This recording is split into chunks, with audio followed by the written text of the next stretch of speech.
Welcome to స్వతంత్ర. నేను విజయ్. ముందు హెడ్లైన్స్ చూద్దాం. రేపు పోలవరంకు చంద్రబాబు పనుల పురోగతిని పరిశీలించనున్న సీఎం.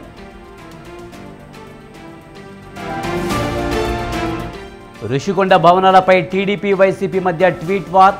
ప్రైవేటు ఆస్తులు కాదన్న వైసీపీ.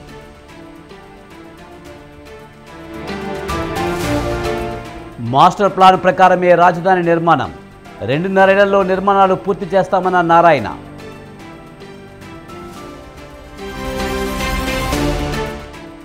విద్యుత్ కొనుగోళ్లపై రాజకీయ దుమారం. కేసీఆర్ బెదిరింపు ధోరణి ప్రదర్శిస్తున్నారన్న కాంగ్రెస్, బీజేపీ. జమ్మూ కాశ్మీర్పై కేంద్రం అత్యవసర సమీక్ష. కూంబింగ్ వేగవంతం చేయాలని సూచన. నీట్ పరీక్షపై పొలిటికల్ హీట్. విద్యార్థుల భవిష్యత్తు ప్రమాదంలో పడిందన్న కేటీఆర్, కపిల్ సిబాల్. అమెరికా ఎన్నికల్లో ఈవీఎంలు వాడొద్దన్న ఎలాన్ మస్క్. భారత్లో ఈవీఎంలు బ్లాక్ బాక్స్ లాంటివన్న రాహుల్.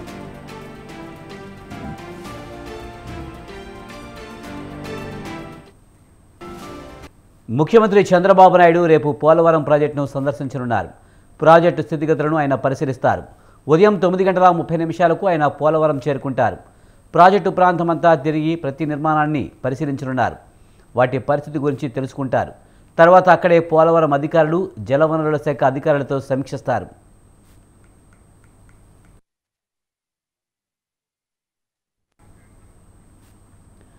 గత 5 ఏళ్లుగా ప్రాజెక్టు పనులు ఎక్కడికక్కడ ఆగిపోయాయి. కూటమి ప్రభుత్వం రావడంతో ముఖ్యమంత్రిగా చంద్రబాబు ప్రమాణ స్వీకారం చేసిన తర్వాత మొట్టమొదటిగా ప్రాజెక్టును సందర్శించడం ఎంతో ప్రాధాన్యత సంతరించుకుంది. పోలవరం ప్రాజెక్టుకు కూటమి ప్రభుత్వం ఇస్తున్న ప్రాధాన్యత కారణంగానే ప్రభుత్వం ఏర్పడిన వెంటనే సీఎం చంద్రబాబు పోలవరం పర్యటనకు రానుండడంపై ఈ ప్రాంత ప్రజలు హర్షం వ్యక్తం చేస్తున్నారు.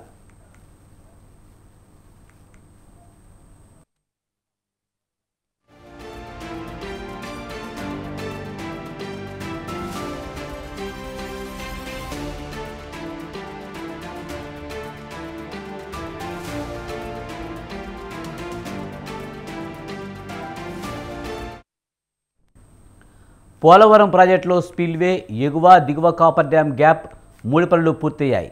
Gap 1, 2 earth cum rock field డ్యామ్లు పనులు పూర్తి చేయాల్సి ఉంది.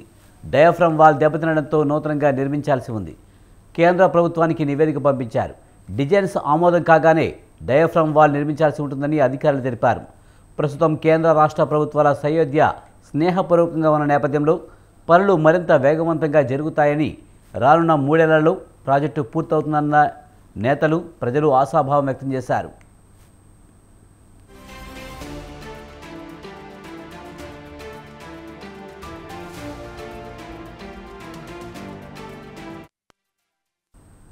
రెండున్నరేళ్లలో అమరావతిని పూర్తి చేస్తామని ఏపీ మున్సిపల్ శాఖ మంత్రి నారాయణ అన్నారు. అమరావతిలోని సచివాలయంలో ఆయన మంత్రిగా బాధ్యతలు స్వీకరించారు. సెక్రటరియట్లోని తన ఛాంబర్ ప్రత్యేక పూజలు నిర్వహించిన అనంతరం తన సీట్లో కూర్చుని బాధ్యతలు తీసుకున్నారు. ఏపీ రాజధాని అమరావతి కోసం 32,000 ఎకరాలు ఎటువంటి లిటిగేషన్ లేకుండా సేకరించామని, గత ప్రభుత్వం రాజధానిని పూర్తిగా నిర్లక్ష్యం చేస్తుందని మంత్రి నారాయణ అన్నారు. ఏపీ ప్రజల శ్రేయస్సు కోసం అమరావతి రాజధానిని పూర్తి చేయడమే ప్రధాన లక్ష్యమని పనిచేస్తామని స్పష్టం చేశారు.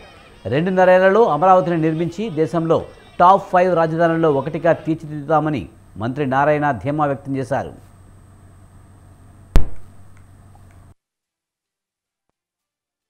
మున్సిపల్ శాఖ మంత్రిగా పదవి బాధ్యతలు తీసుకుని సీట్లో కూర్చోవడం జరిగింది. అయితే ఈ యొక్క మున్సిపల్ శాఖలో అతి ముఖ్యమైనది అమరావతి రాజధాని డెవలప్మెంటు, క్యాపిటల్ సిటీ. 217 చదరపు కిలోమీటర్లతో ఆ రోజు ఇక్కడ క్యాపిటల్ సిటీని డిజైన్ చేయడం జరిగింది. దానికి సంబంధించి 48,000 కోట్ల రూపాయలతో టెండర్లు పిలవటం, వర్క్ స్టార్ట్ చేయడం జరిగింది.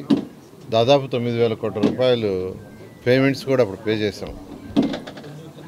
ఆ రోజు ముఖ్యమంత్రిగా ఉన్న నారా చంద్రబాబు నాయుడు గారు నాకు ఒకటే చెప్పారు, ప్రపంచంలో ఉన్న టాప్ 5 రాజధానిలో ఒకటి చేయాలని. ప్రపంచంలో ఉన్న టాప్ 5 రాజధానిలో ఒకటిగా ఉండాలి. డిజైన్లే కాదు, ఇక్కడ చేసే ప్రతి పని వల్ల ఆర్థికంగా రాష్ట్రం డెవలప్ కావాలి. ఇక్కడ ఏ యాక్టివిటీ చేసినా దానివల్ల రాష్ట్రంలో ఉన్న పాత జిల్లాలు 13 జిల్లాల్లో ఆర్థికంగా పెరగాలి, బిల్డింగ్లే కాదు, అలా యాక్చువల్గా డిజైన్ చేసాం. ఈరోజు నేను మున్సిపల్ శాఖ మంత్రిగా ఆరోగ్య ఆంధ్రప్రదేశ్ నిర్మాణానికి చర్యలు తీసుకుంటామని మంత్రి సత్యకుమార్ తెలిపారు. వైద్య ఆరోగ్య శాఖను పూర్తిగా ప్రక్షాళన చేస్తామన్నారు. సచివాలయంలో మంత్రిగా సత్యకుమార్ బాధ్యతలు స్వీకరించారు. వైద్యంలో రాష్ట్రాన్ని మోడల్గా తీర్చిదిద్దుతామని మంత్రి అన్నారు. గత ప్రభుత్వంలో జరిగిన అక్రమాలపై శ్వేతపత్రం విడుదల చేస్తామని తెలిపారు. గత ప్రభుత్వంలో నాడు నేడు ఆరోగ్యశ్రీలో జరిగిన అక్రమాలపై చర్యలు తీసుకుంటామని చెప్పారు. వైద్య కళాశాలల ఏర్పాటులో గత వైసీపీ ప్రభుత్వం నిబంధనలను పాటించలేదని ఆరోపించారు.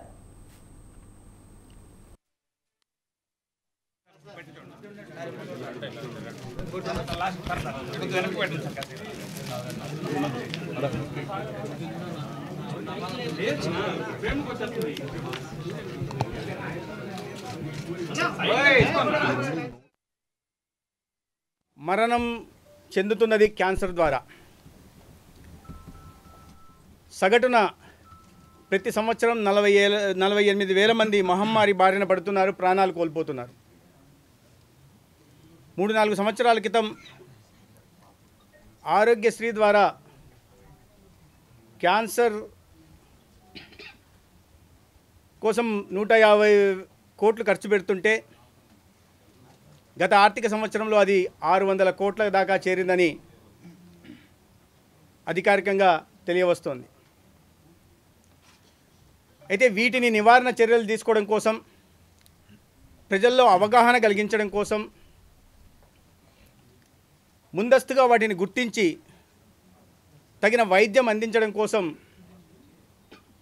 ఈ రాష్ట్రంలో మొత్తం 5,30,00,000 మందికి స్క్రీనింగ్ ఏర్పాటు చేయడం కోసం ఇవాళ రెండో ఫైల్ మీద సంతకం చేయడం జరిగింది.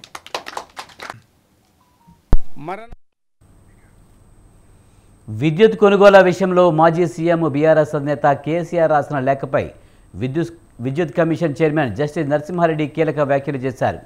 కేసీఆర్ లేఖపై నిపుణులతో చర్చిస్తా అన్నారు. కేసీఆర్ పలు అంశాలను లేఖలో ప్రస్తావించారని, కొన్ని ప్రశ్నలకు సమాధానమిచ్చారని ఆయన తెలిపారు. కేసీఆర్ చెప్పిన వివరాలకు వాస్తవాలకు సరిపోల్చాల్సి ఉందన్నారు. వాస్తవాలపై బీహెచ్ఈఎల్ ప్రతినిధులను కూడా వివరాలు అడుగుతున్నామన్నారు. కేసీఆర్ అభ్యంతరాలపై పునఃపరిశీలన చేస్తామన్నారు. కేసీఆర్ రాసిన లేఖపై ఎల్లుండి సమీక్ష నిర్వహిస్తామన్నారు.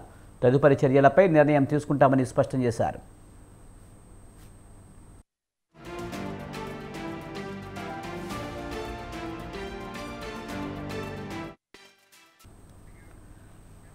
విద్యుత్ కొనుగోళ్లలో తెలంగాణ ప్రభుత్వానికి ఎలాంటి నష్టం జరగలేదని, ఏ విచారణకైనా సిద్ధమని శాసనసభలోనే చెప్పామని మాజీ మంత్రి జగదీష్ రెడ్డి అన్నారు. విద్యుత్ కొనుగోళ్లలో అవకతవకలు జరిగాయని ప్రభుత్వం ఎంక్వైరీ కమిషన్ వేసిందని, గత ప్రభుత్వం చేసిన ఒప్పందాలపై విచారణ చేస్తుందని తెలిపారు. ప్రభుత్వ పెద్దలు, బీజేపీ పెద్దలు కొన్ని సందేహాలు లేవనెత్తారని చెప్పారు. అసెంబ్లీలో అన్నిటికీ సమాధానమిచ్చామని, శ్వేతపత్రాలు కూడా విడుదల చేస్తామని వివరించారు.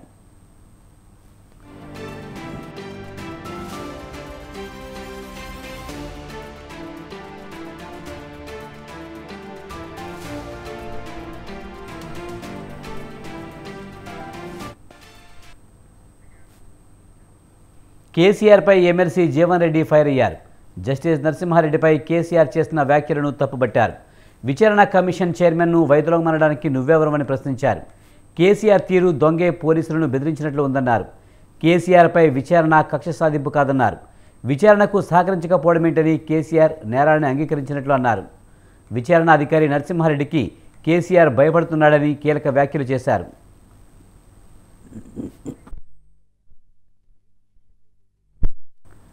విద్యుత్ ప్రాజెక్టులలో ఉత్తర తెలంగాణ, దక్షిణ తెలంగాణ అంటూ కేసీఆర్ కొత్త నినాదం తెర మీదకు తీసుకువచ్చారని ఆగ్రహం వ్యక్తం చేశారు. బొగ్గు లభ్యత ఉన్న రామగుండంలోనే కాదని, దామరచర్లలో యాదాద్రి థర్మల్ విద్యుత్ ప్లాంట్ నిర్మిస్తారా? బొగ్గు తరలింపు ఆర్థిక భారం కాదా అని ప్రశ్నించారు. కేసీఆర్కు తప్పుడు ఆలోచనతో రాష్ట్ర ప్రజానీకంపై 40,000 కోట్ల భారం పడిందన్నారు. సోలార్ పవర్తో యూనిట్ 3 యూనిట్ ₹3కే విద్యుత్ లభిస్తుంది. యాదాద్రి థర్మల్ పవర్తో రాష్ట్ర ప్రజానీకంపై భారం పడుతుందన్నారు. యాదాద్రి పవర్ ప్లాంట్ అసలు అవసరం లేదన్నారు. నరసింహారెడ్డి నివేదికతో కేసీఆర్కు భయం పట్టుకుందని సంచలన వ్యాఖ్యలు చేశారు.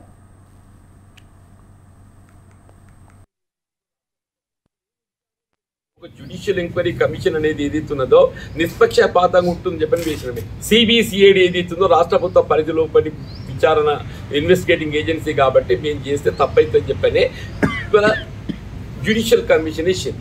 అది ఎట్లా కక్ష సాధింపు అవుతుంది? మీరు అన్నట్టు ఏదైతుందో మేము ఏ సిబిసిఐడితో చేపిస్తే కక్ష సాధింపు కింద భావించవచ్చు. అదే భారతీయ జనతా పార్టీలు ఏమన్నారు, మాకు ఇయ్యు సిబిఐతో మేము చేపిస్తామని చెప్పన్నారు. ఎందుకు కేసీఆర్ లొంగ తీసుకుందామని చెప్పాను. వాళ్ళు సిబిఐ అడగడంలో కూడా ఇది కూడా అర్థం ఉన్నది. సిబిఐకి ఇచ్చినట్టయితే కేసీఆర్ సంకలం పెట్టుకొని ఏమన్నా ఒత్తుతా అని చెప్పనుకున్నారు. నువ్వు ఒత్తుడద్దు, మేము ఒత్తుడద్దు, నిష్పక్షపాతంగా మాకు విచారణ కావాలి. ప్రజలకు జవాబుదారీతనంగా ఉండాలి, విచారణ పారదర్శకంగా ఉండాలి. కాబట్టి ఈ న్యాయ విచారణ కమిషన్ ఏర్పాటు చేయాలి. తప్పకుండా వాస్తవాలు వెలికిలోకి వస్తాయి. వీళ్ళకి కేసీఆర్ గారు తెలంగాణ రాష్ట్ర రాజకీయాల్లో కేసీఆర్ లేఖ కాకరేపుతోంది. కేసీఆర్ లేఖపై బీజేపీ ఎల్పీ నేత మహేశ్వర్ రెడ్డి స్పందించారు. విద్యుత్ కొనుగోలు ఒప్పందాలకు సంబంధించి విచారణ చేపడుతున్న జస్టిస్ నరసింహారెడ్డి కమిషన్కు కేసీఆర్ రాసిన లేఖ అప్రజాస్వామికమన్నారు. ప్రభుత్వం అపాయింట్ చేసిన పవర్ కమిషన్పై కేసీఆర్ ఎదురుదాడి చేస్తుంటే CM Revanth Reddy, deputy CM Bhatti Vikramarka స్పందించకుండా ఎందుకు సైలెంట్గా ఉన్నారని ప్రశ్నించారు. బీఆర్ఎస్ హయాంలో జరిగిన విద్యుత్ కొనుగోలులో జరిగిన అక్రమాలు బయటికి రావాలంటే కేంద్ర దర్యాప్తు సంస్థ సిబిఐ చేత విచారణ జరిపించాలని మహేశ్వర్ రెడ్డి డిమాండ్ చేశారు.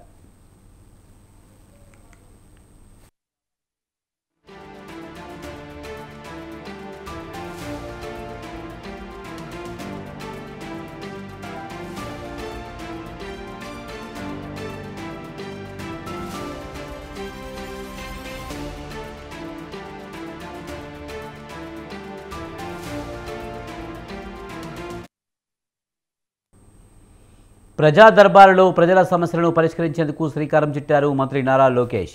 కార్యక్రమాన్ని ప్రారంభించిన మంత్రి రెండో రోజు కూడా ప్రజా దర్బారును మంత్రి నారా లోకేష్ నిర్వహించారు. మంత్రి నారా లోకేష్ను కలిసి ప్రజల సమస్యలను విన్నవించుకున్నారు. డిఎస్సి 2008 జీవో నెంబర్ 39 ప్రకారం ఎంటీఎస్ కాంట్రాక్ట్ పద్ధతిలో పనిచేస్తున్న 2193 మందిని రెగ్యులర్ చేయాలని లోకేష్ను ఆంధ్రప్రదేశ్ వెలుగు టీచర్స్ ఫెడరేషన్ కోరింది. గత ప్రభుత్వం ఫీజు రీయింబర్స్మెంట్ సక్రమంగా చెల్లించినందున తమ పాలిటెక్నిక్ సర్టిఫికెట్లను నూజివీడి కాలేజీ నుంచి ఇప్పించాలని జగదీష్ అనే విద్యార్థి కోరారు. ఆచార్య నాగార్జున యూనివర్సిటీలో పనిచేస్తున్న బోధనేతర సిబ్బంది సేవలను 62 ఏళ్ల వరకు కొనసాగించాలని సిబ్బంది కోరారు. వీలైనంత త్వరగా సమస్యల పరిష్కారానికి అధికారులను మంత్రి నారా లోకేష్ ఆదేశించారు.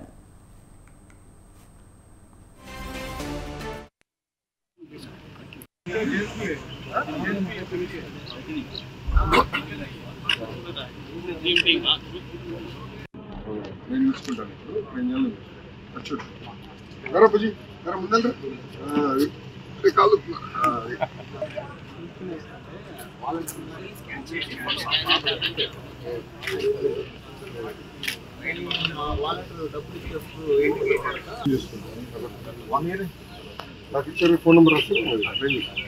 ఇదే ఊరు మంది? అవునమ్మా, అవును. ఏవాడమ్మా? పనిచేయనాడు గట్ట. ఏ ఊరు మంది? ఏం ప్రాబ్లం?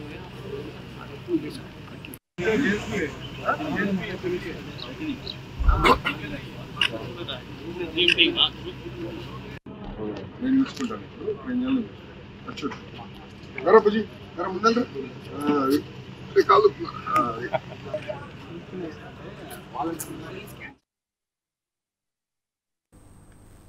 ఏపీలో ప్రభుత్వం మారిన తర్వాత రాజకీయ వాతావరణం ఒక్కసారిగా వేడెక్కింది.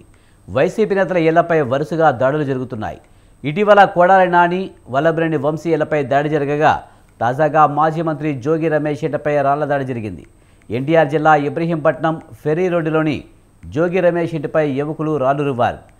ఏపీ 39 KD 3267 కారులో వచ్చిన యువకులు జోగి రమేష్ ఇంటి ముందే కారు ఆపి తమతో తెచ్చుకున్న రాళ్లను ఇంటిపైకి విసిరారు. రాళ్లు రువ్వుతున్న వారిని అడ్డుకునే ప్రయత్నం చేసిన పోలీస్ కానిస్టేబుల్ పట్ల దురుసుగా ప్రవర్తించారు. కానిస్టేబుల్ వారికి సర్ది చెప్పి అక్కడి నుంచి పంపారు. రాళ్ల దాడి జరిగిన సమయంలో జోగి రమేష్ ఇంట్లో లేరు.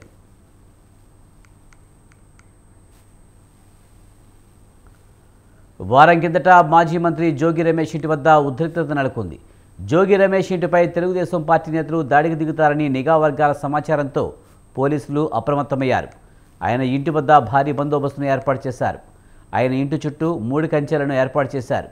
గతంలో జోగి రమేష్ చంద్రబాబు ఉండవల్లి నివాసం వద్దకు వెళ్లి దాడికి ప్రయత్నించారని, అందుకు ప్రతిగా ఆయన ఇంటిపై దాడికి టీడీపీ కార్యకర్తలు వస్తున్నారన్న సమాచారంతో పోలీసులు అలర్ట్ అయ్యారు. ఎలాంటి ఘటనలు జరగకుండా ముందు జాగ్రత్త చర్యగా అన్ని మార్గాలలో పోలీసులు బందోబస్తు నిర్వహిస్తున్నారు.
టీటీడీ నూతన ఈఓగా ఐఏఎస్ అధికారి జె శ్యామలరావు బాధ్యతలు చేపట్టారు. ఈ పదవిని చేపట్టే అవకాశం తనకు రావడం అదృష్టంగా భావిస్తున్నానని తెలిపారు. ఈఓగా బాధ్యతాయుతంగా పారదర్శకంగా పనిచేస్తానని స్పష్టం చేశారు. ఎంతో పవిత్రతతో కూడిన తిరుమల తిరుపతి దేవస్థానం ఈఓ పదవిని తనకు అప్పగించినందుకు ముఖ్యమంత్రి చంద్రబాబుకు కృతజ్ఞతలు తెలిపారు. అంతకుముందు ఆయన సాంప్రదాయం ప్రకారం మొదట వరాహస్వామి వారిని దర్శించుకున్నారు. అనంతరం తిరుమల శ్రీవారిని దర్శించుకున్నారు. సతీ సమేతంగా వచ్చిన శ్యామలరావుకు టీటీడీ వర్గాలు ఆయనకు స్వాగతం పలికాయి.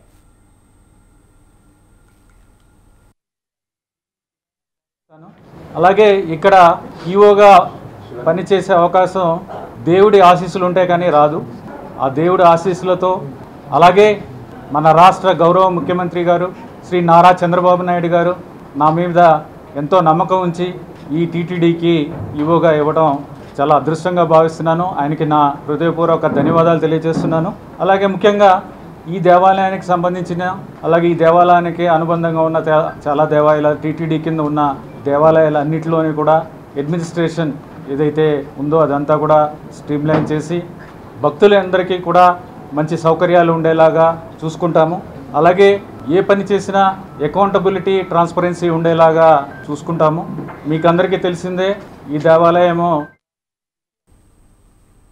రాష్ట్రంలో రుషికొండ భవనాల వివాదం నడుస్తుంది. ఆ భవనాన్ని ఎమ్మెల్యే గంటా శ్రీనివాసరావు పరిశీలించారు. విశాఖ రుషికొండపై వైఎస్ఆర్సీపీ ప్రభుత్వం అడ్డగోలుగా అక్రమ కట్టడాలను కట్టిందని విమర్శించారు. కూటమి శ్రేణులతో కలిసి నిర్మాణాలను పరిశీలించిన ఆయన ఎన్జీటీ ఆదేశాలను సైతం పక్కన పెట్టారని ఆరోపించారు. ప్రజాధనంతో జగన్ కట్టిన భవనాలు ఎందుకు ఉపయోగపడతాయో కూడా తెలియడం లేదని విమర్శించారు. వైఎస్ఆర్సీపీ నేతల అక్రమాలతో పాటు భూదోపిడీపై విచారణ చేయవలసిన అవసరం ఉందన్నారు. త్వరలోనే కూటమి ప్రభుత్వం తగు నిర్ణయం తీసుకుంటుందని స్పష్టం చేశారు. 500 కోట్ల రూపాయల ప్రజాధనాన్ని దుర్వినియోగం చేశారన్నారు.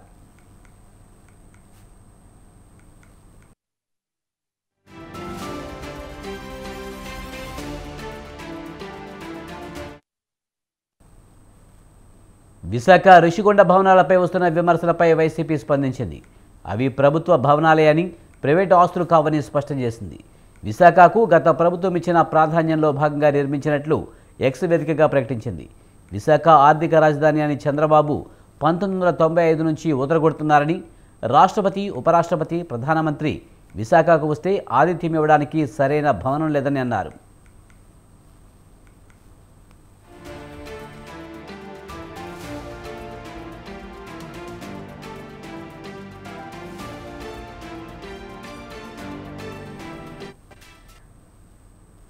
క్రమశిక్షణకు మారుపేరు రామోజీరావు అని పలువురు సీనియర్ జర్నలిస్టులు అన్నారు.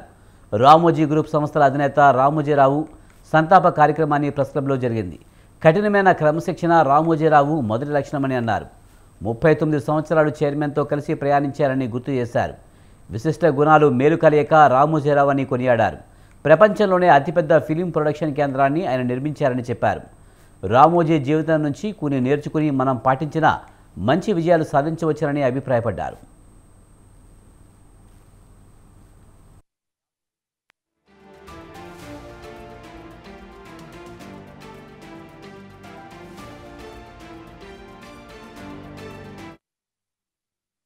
పరిచయాలు పెరిగిన తర్వాత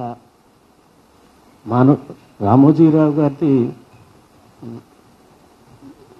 పట్టుకున్నది సాధించాలన్న తత్వం, దేశవ్యాప్తంగా పేరు ప్రతిష్టలు తెలుగుకు రావటానికి ఎన్టీ రామారావు ఎంత ప్రాధాన్యత ఎంత తీసుకొచ్చాడో తెలుగు జర్నలిజానికి, తెలుగు అనే దానికి కలకట్టాకు పోతే ఏ పేపర్ చెప్తాం?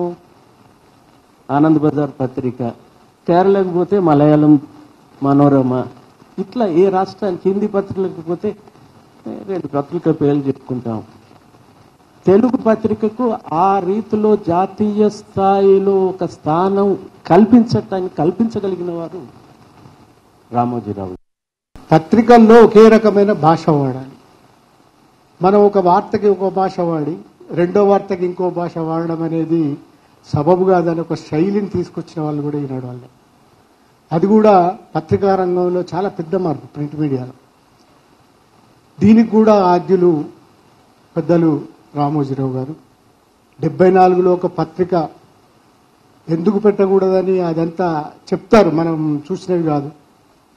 అట్లొక ప్రత్యేకమైన సందర్భంలో పత్రిక పెట్టి ఒక ఛాలెంజ్గా సవాల్గా తీసుకొని దాన్ని ఇంత దూరం 50 సంవత్సరాల దూరం తీసుకొచ్చిన వాళ్ళు కూడా రామోజీరావు గారే. ఒక మారుమూల ప్రాంతాలకి మండల స్థాయిలో విలేకరులు జర్నలిస్టు ఉండడానికి కారణం కూడా రామోజీరావు గారు. 1/2 శతాబ్దం పాటు ఒక పత్రిక నంబర్ 1గా నిలిపిన ఏకైక వ్యక్తి రామోజీరావు, దారులు వేసిన వ్యక్తి రామోజీరావు.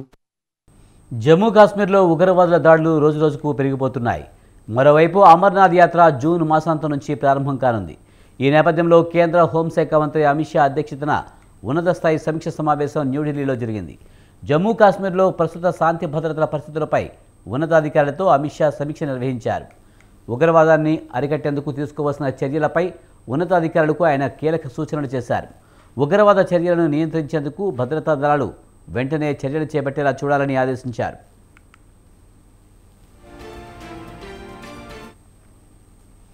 ఇక జూన్ 29వ తేదీ నుంచి అమర్నాథ్ యాత్ర ప్రారంభం కానుంది. సరిహద్దు ప్రాంతాల్లో చొరబాట్లకు ఆస్కారం ఉందని, ఈ నేపథ్యంలో వాటిని నియంత్రించేందుకు చర్యలు తీసుకోవాలన్నారు. ఆ క్రమంలో అంతర్జాతీయ సరిహద్దులతో పాటు సరిహద్దు నియంత్రణ రేఖ వద్ద భద్రతా దళాలను మోహరించాలని ఉన్నతాధికారులకు ఆయన స్పష్టం చేశారు. జమ్మూ కాశ్మీర్లో తీవ్రవాద నిరోధానికి చేపడుతున్న చర్యలను మరింత బలోపేతం చేయాలన్నారు. ఉగ్రవాద నిరోధక చర్యలపై ప్రధానమంత్రి మోదీ ఇచ్చిన ఆదేశాలను అమిత్ షా ఈ సందర్భంగా ప్రస్తావించారు. ఈ సమీక్షా సమావేశంలో జాతీయ భద్రతా సలహాదారు అజిత్ దోవల్, కేంద్ర హోంశాఖ కార్యదర్శి అజిత్ బల్లా, జమ్మూ కాశ్మీర్ లెఫ్టినెంట్ గవర్నర్ మనోజ్ సిన్హాతో పాటు ఆ రాష్ట్రానికి చెందిన పలు కీలక శాఖల ఉన్నతాధికారులు పాల్గొన్నారు.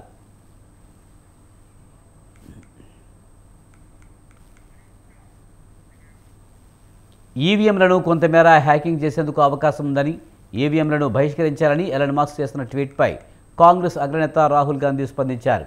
భారత్లో ఈవీఎంలు బ్లాక్ బాక్సులు వంటివని, కనీసం వాటిని పరిశీలించేందుకు కూడా ఎవరికీ అనుమతి ఇవ్వరని ఆరోపించారు. ఇలాంటివి చూస్తుంటే మన ఎన్నికల ప్రక్రియలో పారదర్శకతపై తీవ్రస్థాయిలో సందేహాలు కలుగుతున్నాయన్నారు. వ్యవస్థల్లో జవాబుదారీతనం లోపించినప్పుడు ప్రజాస్వామ్యం ఒక బూటకంగానే మిగిలిపోతుందని ఆవేదన వ్యక్తం చేశారు.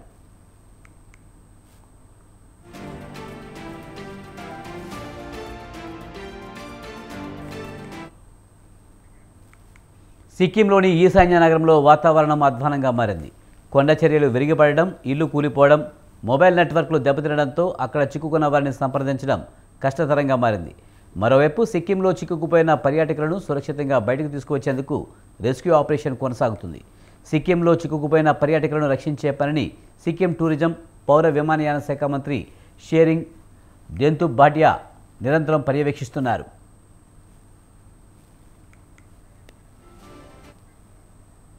సిక్కింలో ఎడతెరిపి లేకుండా కురుస్తున్న వర్షాలు బీభత్సం సృష్టిస్తున్నాయని, వర్షాల కారణంగా రోడ్లు అధ్వానంగా మారాయని, మరోవైపు ఎవరిని సంప్రదించలేని పరిస్థితి నెలకొందని పర్యాటక పౌర విమానయాన శాఖ కార్యదర్శి సిఎస్ రావు తెలిపారు.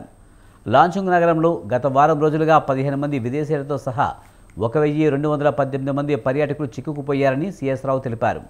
సిక్కింలో ఎడతెరిపి లేకుండా కురుస్తున్న వర్షాల కారణంగా ఇప్పటి వరకు కనీసం 6 మరణించినట్లు అధికారులు తెలిపారు. బాధిత కుటుంబాలకు జిల్లా యంత్రాంగం 4 లక్షల పరిహారం అందించింది. నగరం మొత్తం మీద భారీ ప్రాణ ఆస్తి నష్టం జరిగింది. ఎడతెరిపి లేకుండా కురుస్తున్న వర్షాల కారణంగా చాలా చోట్ల చీకట్లు అలుముకున్నాయి. పలు ప్రాంతాల్లో విద్యుత్ తీగలు తెగిపడి కరెంటు లేదు. భారీ వర్షాల కారణంగా మొబైల్ నెట్వర్క్లు కూడా దెబ్బతిన్నాయి.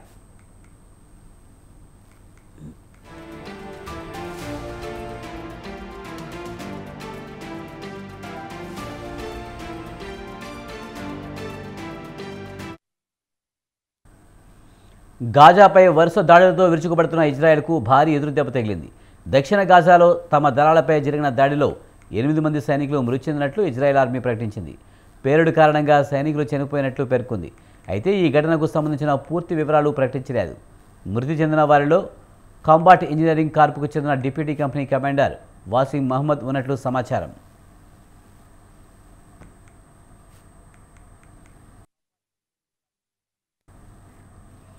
ఈ ఏడాది జనవరిలో గాజాలో హమాస్ మిలిటెంట్లు జరిపిన దాడిలో ఒకేసారి 21 మంది ఇజ్రాయెల్ సైనికులు మరణించారు.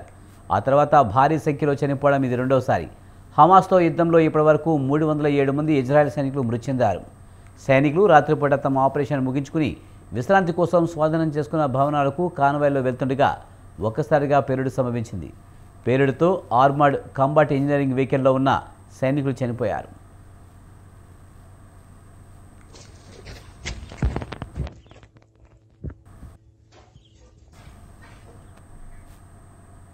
బంగారం కొనుగోలు చేయాలనుకునే వారికి భారీ షాక్ తగిలింది. ఇవాళ ఒక్కసారిగా బంగారం ధరలు పెరిగాయి. హైదరాబాద్ మార్కెట్లో ఇవాళ ఒక్కసారిగా పెరిగింది. 660 రూపాయల మేర పెరిగి తులం రేటు 72,550కి చేరింది. ఇక 22 క్యారెట్ల గోల్డ్ రేట్ 600 పెరిగి 66,500 స్థాయికి ఎగబాకింది. హైదరాబాద్ బులియన్ మార్కెట్ వెండి ధర కిలో 500 మేర పెరిగింది. ఇవాళ కిలో రేటు 95,600 స్థాయికి చేరింది.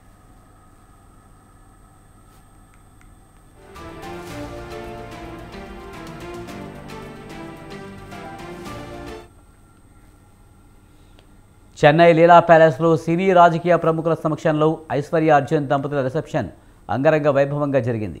ఈ కార్యక్రమానికి ముఖ్య అతిథులుగా Tamil Nadu CM Stalin, hero Rajinikanth, Upendra, director Shankar, Prabhu Deva, director Lokesh Kanagaraj, Sathyaraj, Khushbu, Vijay Sethupathi హాజరై నూతన దంపతులను ఆశీర్వదించారు.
ఇవి ఈ బులెటిన్ విశేషాలు. చూస్తూనే ఉండండి స్వతంత్ర.